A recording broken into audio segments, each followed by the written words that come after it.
여러분, 인류의 역사상 역사적인 사건은 참 많았습니다. 우리를 슬프게 한 것도 또 기쁘게 한 것도 참 많았는데, 이런 역사적인 사건을요, 영어로 히스토리컬 이벤트라고 합니다. 여러분들은 혹시 어떤 역사적인 사건을 기억하고 계십니까? 혹시 2001년 미국에서 일어난 9.11 테러를 기억하십니까? 뉴욕의 110층짜리 세계 무역센터 상둥이 빌딩이 붕괴되고 약 2,996명의 사람이 사망하고 최소 6,000명 이상의 부상자가 발생하였던, 말 그대로 전 세계를 충격에 빠뜨렸던 그런 사건입니다. 또한 2018년 6월 12일 혹시 싱가포르에서 있었던 북미 정상회담을 기억하십니까? 6.25 전쟁이 일어난 지 3년 1개월 만에 정전협정이 체결된 1953년 7월 27일 이후 사상 최초로 미국과 북한의 정상이 만난 회담입니다. 비록 북한의 완전한 비핵화라고 하는 실제적인 성과는 거두지 못했지만 미국과 북한의 두 정상이 마주 앉아서 대화를 하고 또한 의논을 했다는 것 자체만으로도 전 세계의 이목을 주목하게 하였던 역사적인 사건이 아닐 수가 없습니다. 이처럼요, 참 많은 역사적인 사건들이 있었는데요. 그런데요, 이 세상에 이처럼 많은 역사 가운데에 동서고금을 막론하고 가장 획기적인 사건, 우리 이것을 영어로 히스토릭 이벤트라고 하는데요. 이 획기적인 사건은요, 바로 예수 그리스도의 십자가와 부활 사건입니다. 왜냐하면요, 이것은요, 인류를 죄와 사망 가운데서 구원하신 전무후무한 사건이기 때문에 그렇습니다. 여러분, 오늘은요, 종려주일입니다. 우리 예수님께서 마지막 십자가를 지시기 위해서 그 고난의 길을 걸어가신 마지막 주간, 그 십자가를 지시기 위해서 마지막으로 그 예루살렘 성에 입성하시는 바로 그날입니다. 예수님께서 공생의 마지막 사역인 십자가를 지시기 위해서 예루살렘에 들어가는 날입니다. 예수님께서 이전에도 예루살렘을 방문하신 적이 있습니다.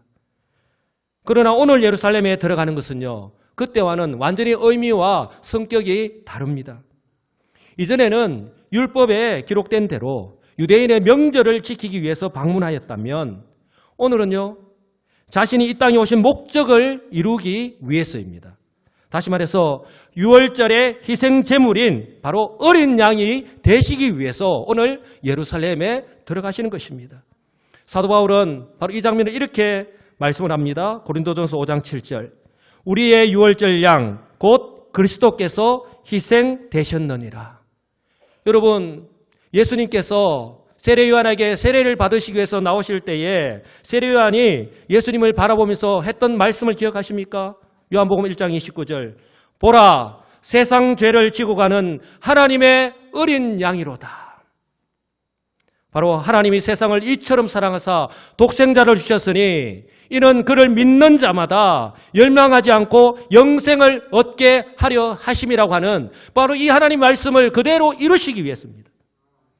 하나님이 그 아들을 예수 그리스도를 세상에 보내신 것은 세상을 심판하려 하심이 아니요 그로 말미암아 예수 그리스도로 말미암아 세상이 구원을 받게 하려 하심이라고 분명하게 말씀을 하고 있습니다. 예수님은요, 이처럼 인류의 역사를 완전히 바꾸어 놓을 획기적인 사건, 히스토릭 이벤트, 바로 십자가 사건을 위해서 지금 예루살렘에 들어가고 계시는 것입니다. 저는 오늘요, 예수님께서 이 예루살렘의 입성이 가지는 의미를 몇 가지 관점에서 제가 살펴보기를 원합니다.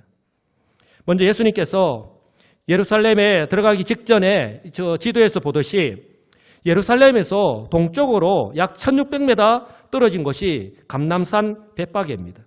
이 감람산 남동쪽에 위치한 이 감람산 벳바게에 이르렀을 때에 두 제자를 건너편 마을로 보내셨습니다. 우리 예수님께서 이 예루살렘으로 들어오시 직전에 베다니에서 머무르셨던 것을 기억합니다. 베다니에서 예루살렘으로 오는 중간길에 있는 곳이 벳바게 언덕인데 그곳에 이르렀을 때에 예수님께서 두 명의 제자를 건너편 마을로 보내신 것입니다. 그 제자를 보내시면서 이렇게 말씀하셨습니다. 너희는 맞은편 마을로 가라. 그리하면 곧 매인 나귀와 나귀 새끼와 함께 있는 것을 보리니 풀어 내게로 끌고 오라. 만일 누가 무슨 말을 하거든 주가 서시겠다 하라. 그리하면 즉시 보내리라. 여기에서요, 두 제자는요, 아마 주님께서 가장 믿고 맡길 수 있는 바로 베드로와 요한이 아닐까 생각합니다. 왜냐하면요, 오늘 예수님께서 예루살렘에 입성하는 이 장면을 사복음서에서 다 기록하고 있는데요, 이 누가복음을 보면 예수님께서 유월절을 준비하실 때에 베드로와 요한을 보내셔서 준비하게 하셨기 때문에 그렇습니다. 누가복음 22장 7절을 보면 이렇게 말씀합니다.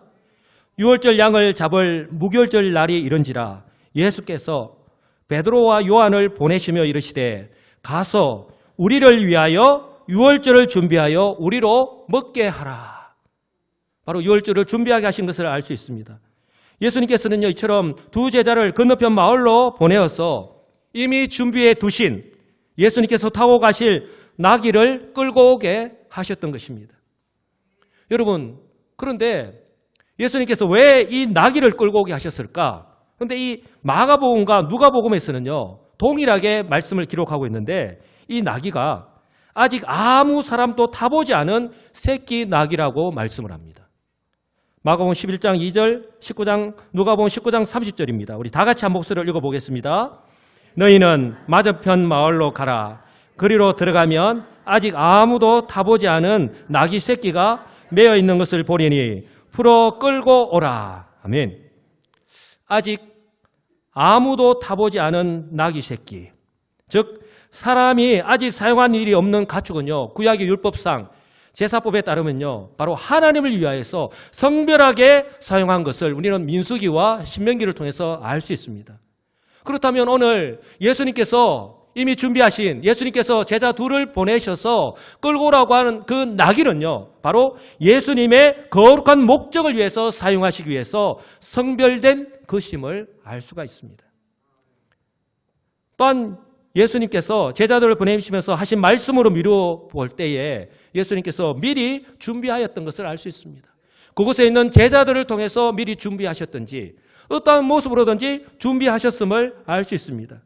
또한요, 또 예수님께서 하신 말씀을 우리가 미루어 볼 때에 이 말씀은 예수님의 권능을 보여주신다 하는 것입니다. 3절입니다. 만일 누가 무슨 말을 하거든 주가 서시겠다 하라. 그리하면 즉시 보내리라. 아무런 이유도 없이 자기의 집에 있는 그 나귀를 끌고 간다면 누가 그냥 쉽게 내보낼 수 있겠냐는 것입니다. 그런데 우리 주님은 만일 제자들이 그 나귀를 끌고 오려고 할 때에 누가 무슨 말을 하거든 주가 서시겠다. 한번 따라서 하겠습니다. 주가 서시겠다. 주가 서시겠다. 주님께서 바로 주인이 사용하시겠다라고 말씀하는 거예요. 그렇게 말을 하면 즉시 보내줄 것이다 라는 말씀에서 알 수 있듯이 바로 그 예수 그리스도의 그 말씀의 권능, 바로 그 전능하심을 우리에게 보여주고 계시는 것입니다. 저는 오늘 이 말씀을, 이 장면을 바라보면서 예수님께서 사도 바울을 부르시는 장면이 떠올랐습니다. 사울이 다메섹으로 그 다메섹에 사는 그리스도인들을 체포하러 오는 것을 이미 알고 계신 주님. 주님께서 다메섹에서 이 배수의 진을 치셨죠. 모든 것을 준비하고 기다리셨다가 사울을 만나셨지 않습니까? 그리고 다메섹의 숨은 제자 아나니아를 준비하여 두셨다가 사울에게 이방인의 사도라고 하는 그 사명을 일러주시고 또 안수하여서 보게 하시고 세례를 베풀어서 또한 그 이방인의 사도의 그 사명을 감당하게 하셨던 것을 우리는 말씀을 통해서 너무나도 잘 알고 있습니다. 사도행전 9장 15절을 보시면 바로 예수님께서 아나니아에게 사울에게 보내시면서 이렇게 말씀을 하셨습니다. 주께서 이르시되 가라, 이 사람은 내 이름을 이방인과 임금들과 이스라엘 자손에게 전하기 위하여 택한 나의 그릇이라. 그가 내 이름을 위하여 얼마나 고난을 받아야 할 것을 내가 그에게 보이리라 하시니 아나니아가 떠나 그 집으로 들어가서 그에게 안수하여 이르되 형제 사울아, 주 곧 내가 오는 길에서 나타나셨던 예수께서 나를 보내어 너로 다시 보게 하시고 성령으로 충만하게 하신다 하니. 바로 이 말씀을 통해서 우리가 너무나도 잘 알고 있습니다. 사랑하는 성도 여러분, 모든 것이요 하나님의 때에 하나님의 주권적인 섭리에 따라 이루어지는 것임을 알 수 있습니다. 바울은요 에베소서 1장에서 이렇게까지 말씀하시잖아요. 바로 창세전에 그리스도 안에서 우리를 택하셨다고. 바로 저와 여러분들이 어느 날 우연히 갑자기 예수를 믿게 된 것이 아니라 바로 하나님의 때에 하나님께서요 창세전에 그리스도 안에서 저와 여러분들을 택하셨고, 바로 하나님께서 하나님의 때에 사울을 그 다메섹 도상에서 부르듯이 저와 여러분들 또한 바로 당신의 자녀로 부르셨다라고 하는 사실을 믿으시기를 주님의 이름으로 축복합니다. 그러므로 이처럼요 저와 여러분들이 예수를 믿게 된 것뿐만 아니라 우리의 삶 가운데 일어나는 모든 일들이요 세상이 말하는 우연히 일어난 것이 아니라 바로 하나님의 뜻과 계획 가운데에 이루어진 것이라고 하는 사실을 분명히 믿으시기를 주님의 이름으로 간절히 축복합니다. 그럴 때요 바로 우리는요 믿음으로 주님의 섭리 안에 있음을 인정하게 되고요, 바로 그럴 때에 어떤 환경 속에서도 주님께서 우리에게 맡기신 자기 십자가를 지고 주님을 따라갈 수 있다라고 하는 사실을 믿으시기를 주님의 이름으로 간절히 축복합니다. 또한 지금 예수님께서 제자들에게 나귀를 끌고 오라고 한 이유는요 타고 갈 어떤 짐승이 없어서 그 나귀를 끌고 오라고 한 것이 아닙니다. 예수님께서 제자들에게 나귀를 끌고 오라고 한 이유는요 바로 구약의 선지자를 통하여 예언하신 그 말씀을 이루시기 위해서입니다. 구약 스가랴서에서 메시아의 예루살렘 입성에 대해서 이렇게 분명하게 예언하고 있습니다. 스가랴 9장 9절인데요 우리 다 같이 한번 읽어보겠습니다. 시온에 따라 크게 기뻐할지어다. 예루살렘에 따라 즐거이 부를지어다. 보라, 내 왕이 내게 임하시나니 그는 공의로우시며 구원을 베푸시며 겸손하여서 나귀를 타시나니 나귀의 작은 것 곧 나귀 새끼니라. 아멘. 여기서 말하는 시온의 딸, 예루살렘의 딸, 바로 이 이스라엘 백성들, 이 유대인들을 가르치는 거예요. 예수님께서 나귀 새끼를 타시고 예루살렘 성에 입성하심으로써 바로 구약의 예언이 그대로 성취되고 있음을 우리에게 보여주고 있는 것입니다. 그런데요 예수님께서는 지금 이 구약의 예언을 이루시면서 바로 나귀를 타시고 예루살렘 성에 입성하고 계시는데, 바로 이 장면 예수님께서 제자들을 둘을 보내셔서 벳박에 맞으면 마을로 가서 그 나귀를 끌고 오라고 했지만 그 주님의 말씀에 제자들은 순종하지만, 그리고 예수님께서 이 나귀를 타고 예루살렘 성에 들어가는데 정작요 제자들은요 예수님께서 나귀 새끼를 타고 이 예루살렘에 들어가시는 것이 구약의 예언을 성취하는 것이고 또한 참 메시아의 모습을 나타내는 것임을요 전혀 알지도 깨닫지도 못하고 있다고 하는 사실입니다. 이 장면을요 요한복음 12장 14절은 이렇게 말씀을 합니다. 예수는 한 어린 나귀를 보고 타시니 이는 기록된 바 시온 딸아 두려워하지 말라. 보라, 너의 왕이 나귀 새끼를 타고 오신다 함과 같더라. 제자들은 처음에 이 일을 깨닫지 못하였다가 예수께서 영광을 얻으신 후에야 이것이 예수께 대하여 기록된 것인가 사람들이 예수께 이같이 한 것임이 생각났더라. 사랑하는 성도 여러분요, 그들은요 예수님께서 영광을 얻으신 후에야, 즉 예수님께서 십자가에서 죽으시고 부활하시고 성천하시고 난 후에 오순절에 성령이 임하시고 난 후에 성령이 깨닫게 하시는 은혜로 말미암아 비로소 모든 것을 기억해낼 수 있었던 거예요. 그리고 그 예수님께서 하신 말씀을 그들이 기억하고 깨닫고 주님께서 하신 말씀대로 그들이 제자로서의 그 삶을 살아갈 수 있었다라고 하는 사실을 여러분 분명히 기억하시기 바랍니다. 이것은요 오늘 이 모습, 바로 예수님께서 이 종려주일에 예루살렘에 입성하시는 지금 이 모습뿐만 아니라 예수님께서 마지막 일주일 동안, 우리로 치면 이 고난주간 동안에 예수님께서 제자들에게 얼마나 많은 말씀들을 하셨습니까? 여러분들이 예루살렘 성에 입성하시고 난 후에 주님께서 십자가에 달려 돌아가실 때까지 제자들에게 얼마나 많은 말씀을 하셨는가 여러분들이 잘 아실 거예요. 그렇게 많은 말씀을 하시고 많은 행동들을 하셨는데, 예컨대 제자들의 발을 씻기시면서 하신 말씀, 요한복음 13장 7절에 내가 하는 것을 내가 지금은 알지 못하나 이후에는 알리라 라는 말씀과 요한복음 13장 36절에 내가 가는 곳에 내가 지금은 따라올 수 없으나 후에는 따라오리라 라고 하신 말씀의 뜻을요, 그 당시에는요 미처 깨닫지 못하고 이해하지 못했습니다. 그러나 그들이요 예수님께서 영광을 받으신 후에, 즉 예수님께서 부활하시고 성천하시고 성령을 받고 난 후에 비로소 예수님께서 하신 말씀을 기억하고 깨달을 수 있었고, 그리고 그 주님의 그 말씀대로 순종할 수 있었다고 하는 사실을 꼭 기억하시기 바랍니다. 사랑하는 성도 여러분, 오늘 제자들의 이 모습이요, 어쩌면 이 마지막 시대를 우리 역시도 제자로 살아간다고 하는 저와 여러분들의 모습은 아닙니까? 저와 여러분들 역시요, 성령의 은혜가 아니고서는요 하나님 말씀을 듣기는 들어도 깨닫지 못하고 보기는 보아도 알지 못하는 그런 연약한 인생임을 여러분 꼭 기억하시기 바랍니다. 그러니 성경이 우리에게 항상 하시는 말씀이 항상 깨어있으라, 성령의 충만함을 받아라고 하는 사실을 여러분 꼭 기억하시기 바랍니다. 우리가 아무리 오늘 종료주일 예배를 드리고요, 이번 한 주간 고난주간 특별 새벽 기도를 드리고 주 앞에 나온다 할지라도 우리가 깨어있지 아니하고 우리가 주의 성령을 의지하여서 그 하나님 말씀을 우리가 깨닫지 못한다면 아무런 의미가 없다라고 하는 사실을 여러분 꼭 기억하시기 바랍니다.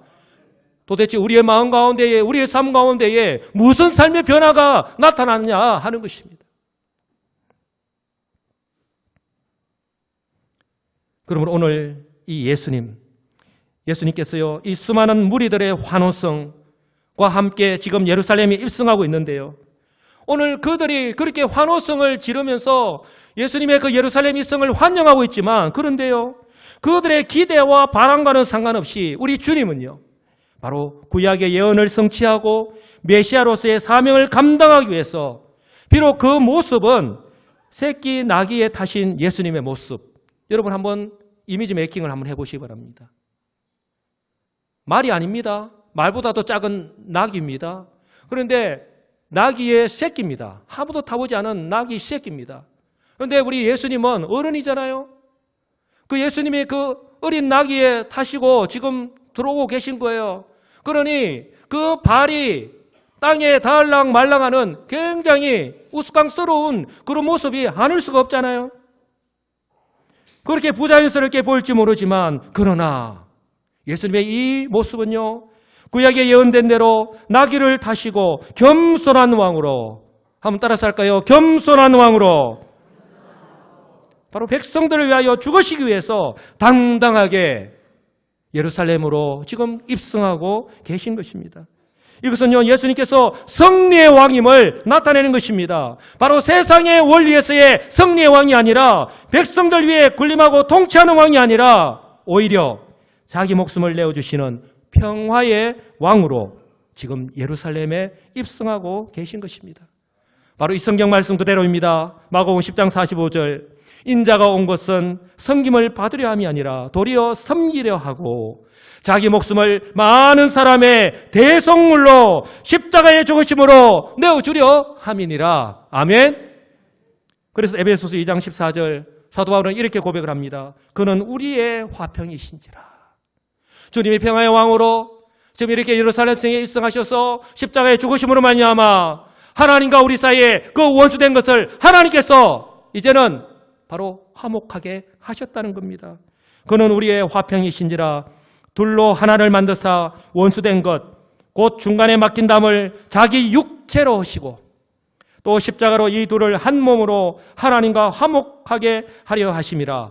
원수된 것을 십자가로 소멸하셨다고 분명히 말씀합니다. 거꾸로 말하면 주님이 오늘 예루살렘 성에 입성하지 않았고 이렇게 겸손의 왕으로 입성하지 않았고 십자가에서 죽지 않았다면 우리는 여전히 죄 가운데 있고요, 우리는 여전히 하나님과 원수된 관계에 있을 수밖에 없다고 하는 사실을 여러분 기억하시기 바랍니다. 근데 오늘 이처럼 예수님의 예루살렘 입성의 모습은 뭔가 부조화스럽고 어색하기 짝이 없습니다. 먼저 길가에 늘어선 유대인들의 모습을 보시기 바랍니다. 8절을 보시면 무리의 대다수라고 말씀하는데 이것은요 수많은 무리들을 의미합니다. 바로 6월절을 맞이해서 그 예루살렘에 있는 유대인들뿐만 아니라 세계에 흩어져 있던 수많은 그 유대인들이요 디아스포라 유대인들이 바로 이 유월절을 맞이해서 유월절을 지키기 위해서 예루살렘에 왔다고 하는 사실이에요.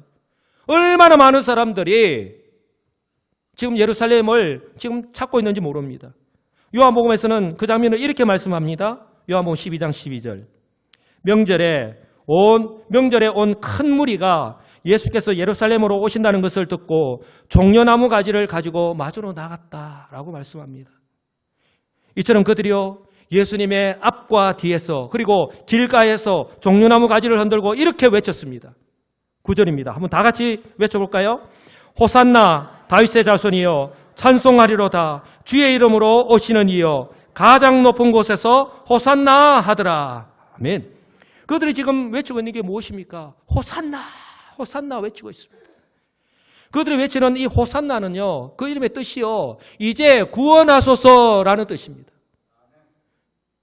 이제 구원하소서 그렇게 외치고 있는 거예요. 이것은요, 그들이요 예수님을 향해서 그들을 구원할 만한 능력을 지니신 분이심을 지금 고백하는 거예요. 아울러요 그들이요 호산나라고 외치면서 다윗의 자손이요 또한 주의 이름으로 오시는이라고 고백하고 있는데 그들은 지금 예수님을 향하여 메시아로 고백하고 있는 것입니다. 바로 우리가 기억해야 될 것은 예수님께서 지금 베다니에서 오시기 전에 이미 나사로를요 죽은 지 나흘이나 지난 나사로를 살리셨던 그 사건이 있고 난 이후라고 하는 사실을 꼭 기억하시기 바랍니다. 그때에 나사로 사건 이후에 많은 유대인들이 예수를 믿고 죽기로 돌아왔다고 성경은 말씀하잖아요. 그렇기 때문에 오늘 그들이 호산나라고 외치면서 다윗의 자손이여 주의 이름으로 오시는 이라고 외치는 것은 바로 죽은 자도 살리시는 예수님이라면 충분히 그들을 로마의 속박에서 구원해 주실 수 있겠다라고 생각하고 바로 그들의 정치적인 메시아로 옹립하려고 하는 거예요. 세우려고 하는 겁니다. 그렇게 고백하면서 그들이요 종려나무 가지를 흔들면서 호산나라고 그렇게 외치면서 예수님을 맞이하고 있는 것입니다. 그런데요 그들의 이 외침대로라면 예수님의 지금 이 모습은 맞지 않죠.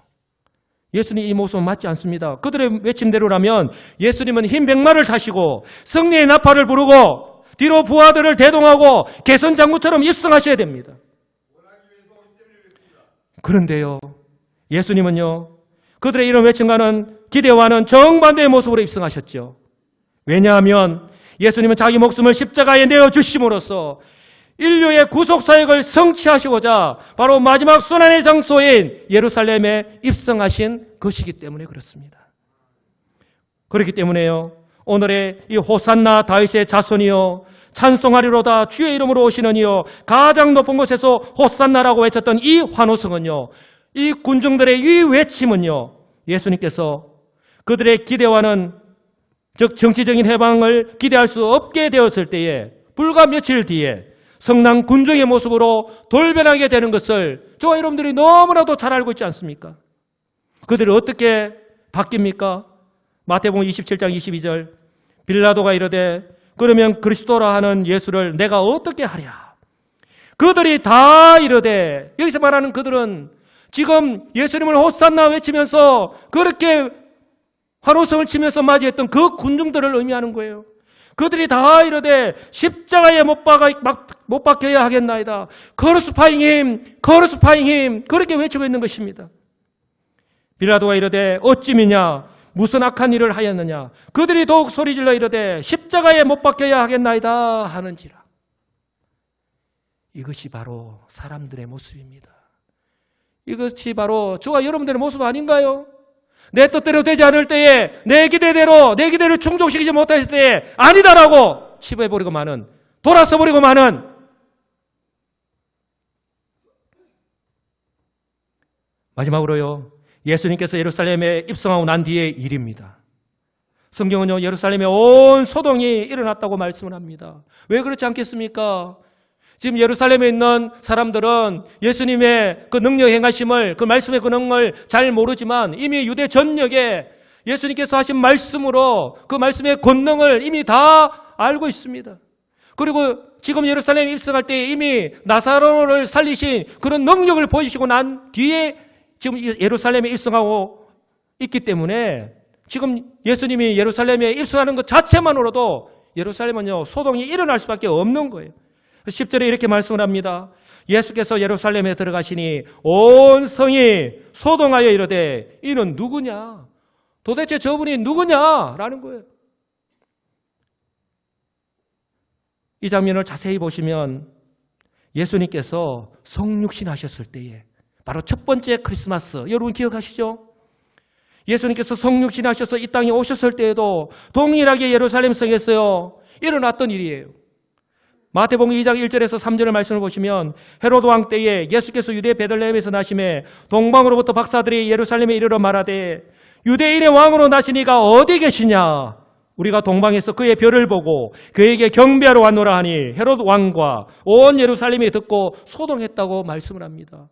지금 헤로드 왕이 뻐젓이 있는데 유대인의 왕으로 나시니가 어디 있느냐라고 이렇게 하니까 이 예루살렘이 발칵 뒤집힐 수밖에 없는 것이죠. 두 가지로 해석할 수 있습니다. 먼저는요, 예수님께서 태어나셨을 때와 동일하게 지금도요, 바로 종교적 기득권층입니다.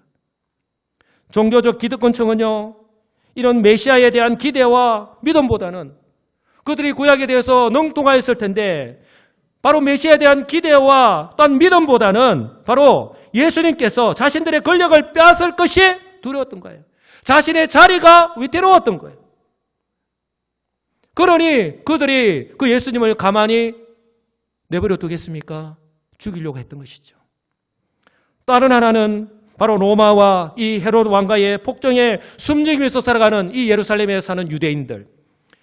이제 이 정도의 예수님 정도라면 바로 충분한 우리를 해방시킬 수 있겠구나라고 하는 기대와 또한 어떻게 될까라고 하는 그런 불안이 뒤섞인 모습이 바로 소동했다라고 하는 그 말 속에 포함되어 있는 것입니다. 이처럼요, 예수님께서 예루살렘에 지각 변동을 일으킬 정도로 시끌벅적하게 입성하였는데 정작 그들은요, 예수님을 어떻게 인식하고 있느냐 하는 것입니다. 예수님을 어떤 분으로 그들이 바라보고 있느냐 하는 것입니다. 10절입니다. 한번 다 같이 읽어보겠습니다.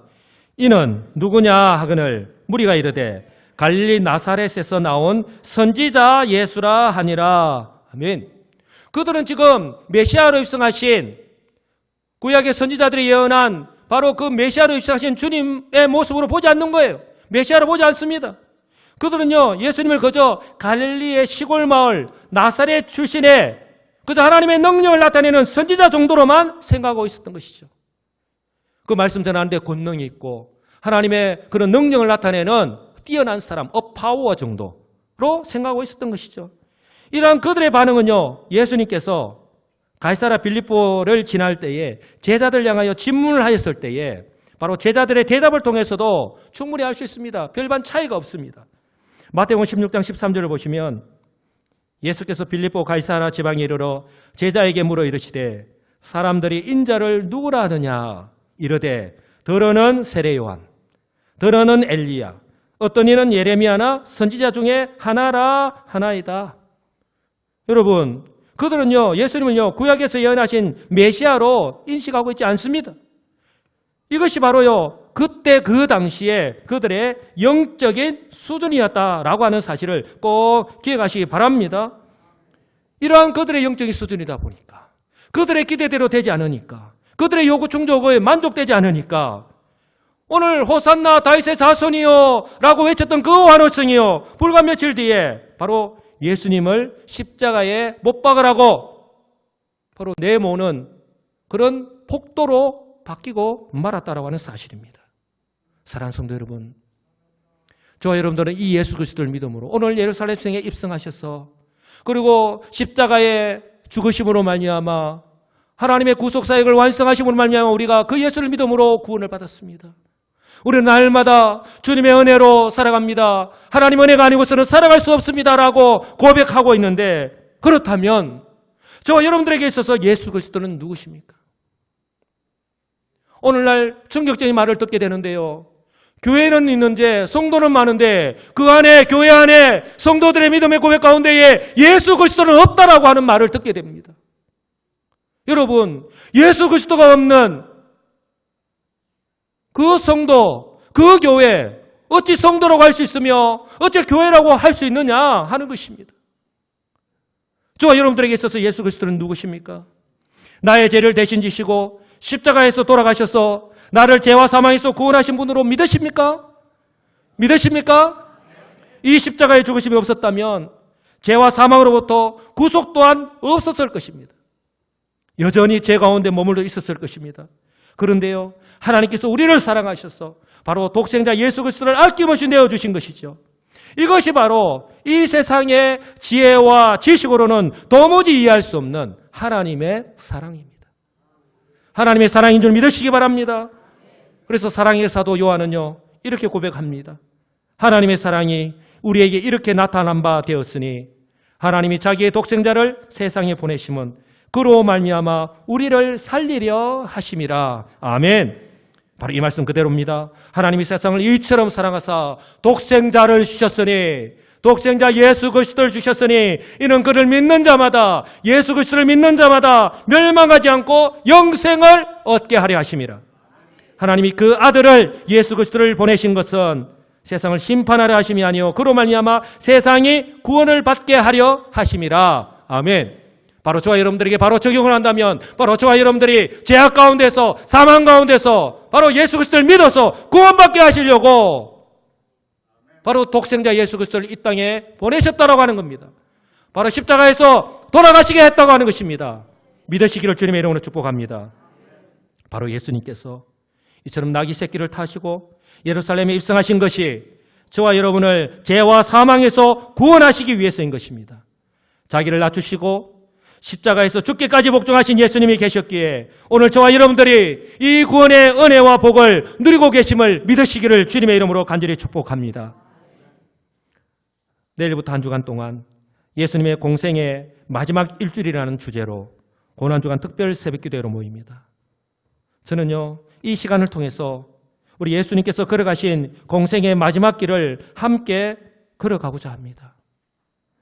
주님께서 걸어가신 이 고난에 동참한다는 말조차 솔직히 부끄럽지만, 그러나 그럼에도 불구하고 우리가 흉내라도 낼 수 있다면, 어쩌면 우리가 시간적으로 육체적으로 많은 어려움이 있을 수 있지만 겸손한 마음으로, 한번 따라서 할까요? 겸손한 마음으로, 인내하는 마음으로 동참하시는 여러분들 되시기를 간절히 소망합니다. 그래서 주님의 십자가 은혜에 다시 한번 진정으로 감사하시는 여러분들 되시기를 바랍니다. 사순절 마지막 그 고난 주간에 주님께서 하신 그 고난에 동참할 때에 여러분, 십자가 없이는 부활이 없습니다. 우리가 십자가 고난에 동참할 때에 우리 주님의 그 부활의 영광에 함께 동참할 수 있음을 믿으시기를 주님의 이름으로 간절히 축복합니다.